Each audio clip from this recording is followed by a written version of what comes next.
in a separate case over in Georgia, they had attempted to get that one thrown out, not because of the Presidential Records Act, but because of the First Amendment.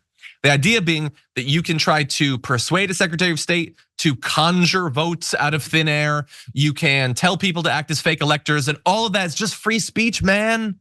We got free speech, it's the First Amendment. And the judge is like, no, that's crazy. And by the way, that judge, correct me if I'm wrong, is a Republican. And again, doing the right thing here. Just the fact that they were put there by the other party does not mean that they're biased.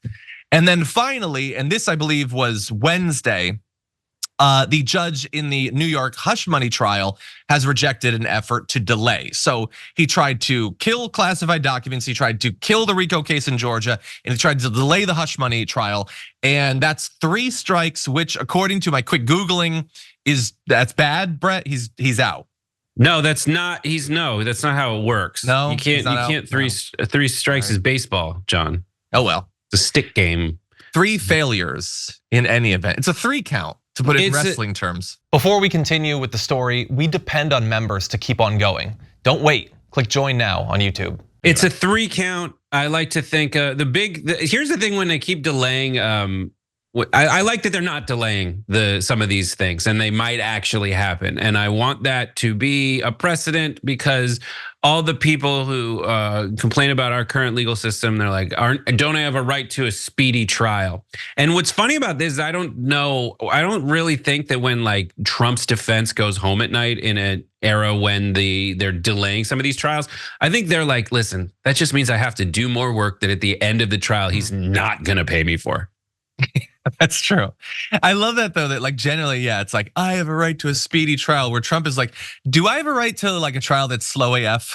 That's what he wants. Trial? He wants to delay as much as possible. He doesn't want any of these things for 2 reasons. One, if the trial's going on at all while he's running for president, as much as he complains, as much as Bill Maher's asking questions like, Piers Morgan's asking questions like, why do you keep attacking him if he seems to say it helps him? Well, it doesn't actually help him to have these things go on. Like the idea of COVID being bad was just a general drain on this guy's popularity. Whatever he did, even if he handled it great, it would be a drain on his popularity. Being an incumbent does that.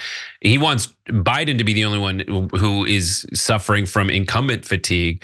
In these situations, he's gonna hate if any of these trials are happening, period. And so he wants to delay them until after he becomes president, because then he can say he does have immunity and he'd pardon himself in any case where he's allowed to. Yeah, which is at least several of them. Yeah, and I'm glad that you pointed out the Piers Morgan thing. Like, what a name. And look, he's not saying that that's how he views politics. Correct. But to assume that others do implies that you don't think it's super weird to view politics that way. Because I care about whether he broke the law, and I want to know. Even if I knew that doing it would massively help him in the election, I feel like the law matters, and I feel like we deserve to know. I don't just view things through a nakedly partisan lens.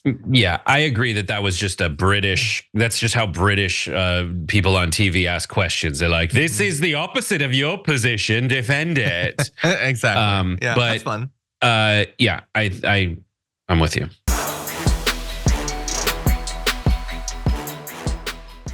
Check out the Damage Report podcast each day, wherever you get your podcasts, whether Pocket Casts or Stitcher or iTunes. You can join me as I give you the news and stories you want, with a range of co-hosts and interview guests jumping in on the fun each day.